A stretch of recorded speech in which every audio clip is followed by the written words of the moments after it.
I'm Brittany Lewis with Forbes Breaking News. In Senate floor remarks on Monday, Texas Senator John Cornyn spoke about bipartisan efforts for gun reform legislation.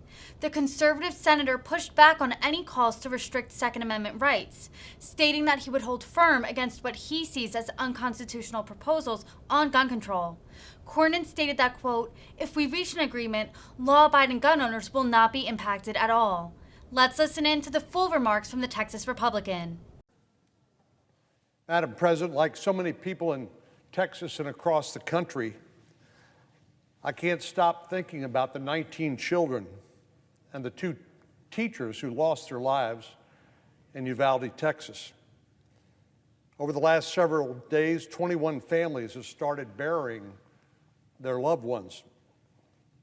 This tight-knit community of 15,000 people, 60 miles from the U.S.-Mexico border, is grieving the loss of classmates, playmates, friends, neighbors, colleagues, and fellow church members. As grief turns to anger and anger turns to action, everyone is asking the question, the logical question, how do we stop these sort of things from happening again? Well, I think that's the right question. That's the question that's been on my mind and dominating conversations with my colleagues the last couple of weeks. Now, this is a big, diverse country. There are a lot of differences, regionally, culturally, and the like. And each of us have ideas about what would work best. But that's the genius of our federal system, what Louis Brandeis called the laboratories of democracy, because one size fits all is not necessarily always the right solution. But those of us who work here in the Senate know this is not just about our goals or ideals. It's about what was once called the art of the possible. Perfect bills exist only in our imagination. And we have to be realistic about what can pass both chambers of Congress and get the president's signature. And we know it's not easy by design. The founding fathers had this idea that if they made it hard to pass legislation, if they forced us to build consensus, that we wouldn't pass a lot of laws that would limit individual freedom and liberty, that it would only be where there was a true national consensus that we could get those laws passed. Over the last week and a half, I've been talking particularly with Senator Murphy, Senator Tillis, Senator Sinema, but literally with everybody I can reach on the phone or get through text message to see if there's some package of mental health and safety legislation that addresses some of the factors that might have prevented the recent shootings in Uvalde and elsewhere. I want to be clear, though, we are not talking about restricting the rights of current law-abiding gun owners or citizens. This is a constitutional right, as much as that may go against the grain of some of our colleagues who'd like to see us do things to restrict the rights of American citizens under the Second Amendment. The right to keep and bear arms is guaranteed by the Constitution itself. And the vast majority of the Republican conference feels certainly the same way. What I'm interested in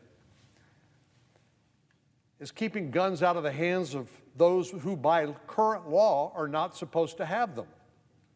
People with mental health problems, people who have criminal records. Again, this is about the art of the possible.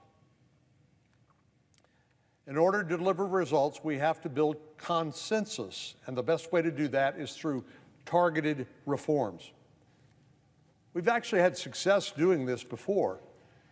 On November the 5th, 2017, a tight-knit community in Texas called Sutherland Springs was the target of a shooting. A gunman opened fire at a small Baptist church, killing 26 people. We quickly learned that the shooter had a long and disturbing record of violence, school suspensions, comments about wanting to kill his superiors in the military, animal abuse, violence against those closest to him, felony domestic violence convictions. He fractured the skull of his stepson in a fit of anger. And he even spent time in military prison. Yet, under the existing National Instant Criminal Background Check system, the Air Force had not uploaded that information. Under existing federal law, the shooter was prohibited from ever purchasing or possessing a firearm. So how did he get his hands on a semi-automatic weapon that he used to take 26 innocent lives? Well, it was because of a broken system. He was able to purchase 4 firearms because the information about his criminal history had never been uploaded into the National Instant Criminal Background Check system, known as the NICS system. In that case, it was clear that the answer was, how do we stop this again? It was obvious: get the background check system improved to record existing disqualifications to purchase or possess firearms. Senator Murphy and I introduced the Fix NICS Act to ensure that all federal departments and agencies accurately and correctly uploaded these conviction records on a timely basis. That bill, at the time it became law, had more than 70 bipartisan co-sponsors. And it was signed into law in March 2018. And here's what happened next. In the first 3 years since that bill became law, 11.5 million additional records have been uploaded into 3 national databases. 11.5 million additional records. The number of records in one of those databases increased by more than 30%. I believe the reason we were able to succeed with the Fix NICS legislation is because it addressed a glaring problem without jeopardizing the rights of law-abiding citizens under the Second Amendment. I mentioned that the bill had more than 70 co-sponsors. I'm reminded here that it had 77 bipartisan co-sponsors. And that was how we passed the first major reform to the background check system in 25 years. Now, my hope is we can take the same approach here to build consensus by targeting the problem with a targeted solution. This one is actually harder because in Uvalde there were so many multiple points of failure, not just one, multiple points of failure. But it's one obvious glaring issue is the lack of mental health intervention.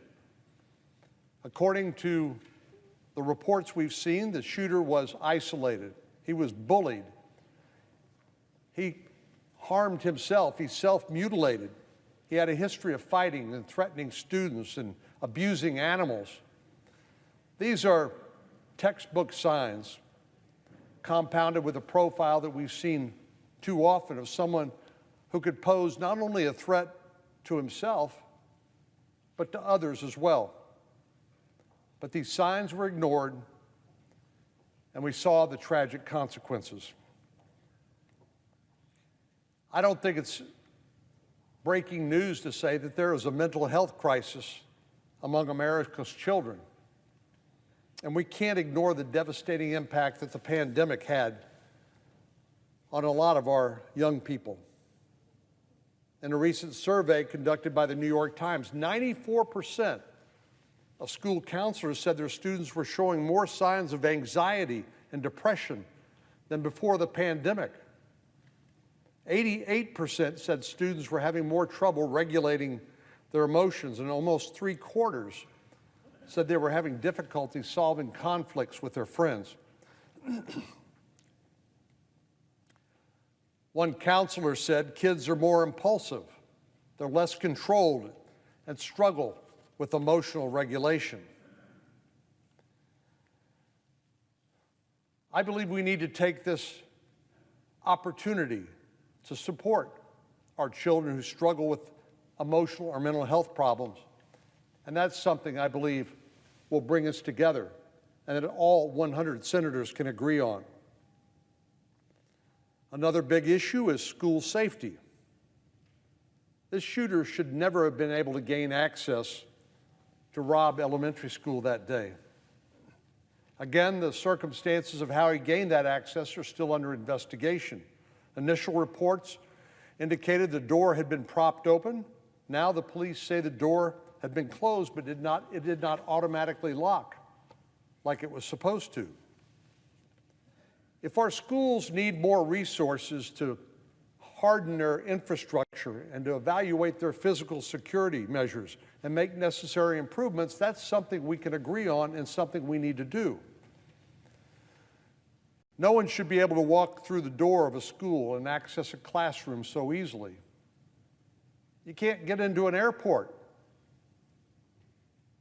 very easily. We know how to do this.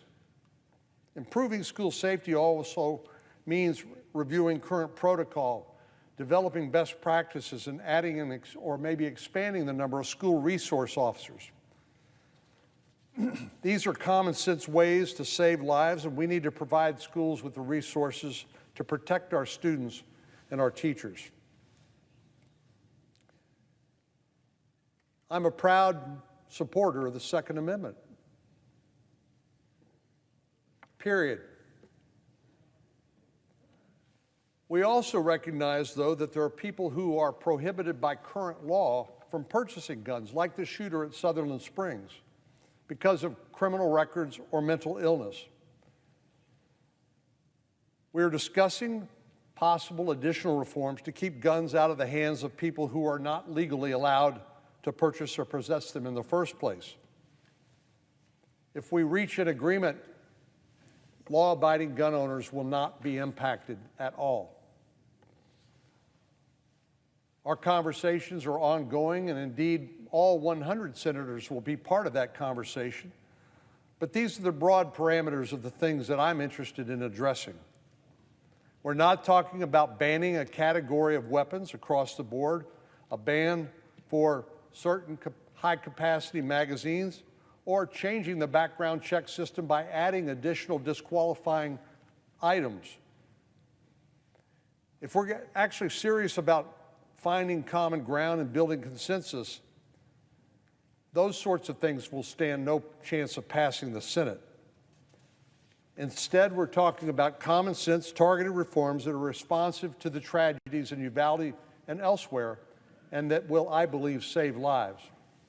Strengthening mental health, bolstering school security, keeping guns out of the hands of people who are already legally prohibited from having them. I think a lot of our colleagues could get behind those provisions like they did with the Fix NICS bill. Following Sutherland Springs, we came up with a targeted bill to address specific circumstances. I hope we can do so again. I will not settle on inadequate or downright harmful legislation for the sake of doing something. That's not productive for anyone. That's one of the things I hear the most. People say, do something. Well, we can agree something needs to be done, but what that something is much harder to achieve. And so targeted reforms, I think, is the way to get to where we need to go. I understand the desire for quick action, but I hope the Democratic leader will allow bipartisan discussions to continue and then conclude before he pulls the plug and schedules show votes on something he knows can't pass. He's threatened to do it, but I don't believe we ought to try to meet artificial deadlines. We know how to do this, and I think giving the Senate adequate time over the next week or so to try to reach that consensus is eminently reasonable. I don't believe the Senate will be voting this week. because good consensus legislation takes time. So I hope Senator Schumer will let his members work. There's no use in rushing a vote on a doomed partisan bill like the House is expected to vote on this week. My goal is to achieve a result, and the only way we can do that, the only way we can get a bill that will pass both chambers and earn the president's signature is by taking the time and reaching that consensus.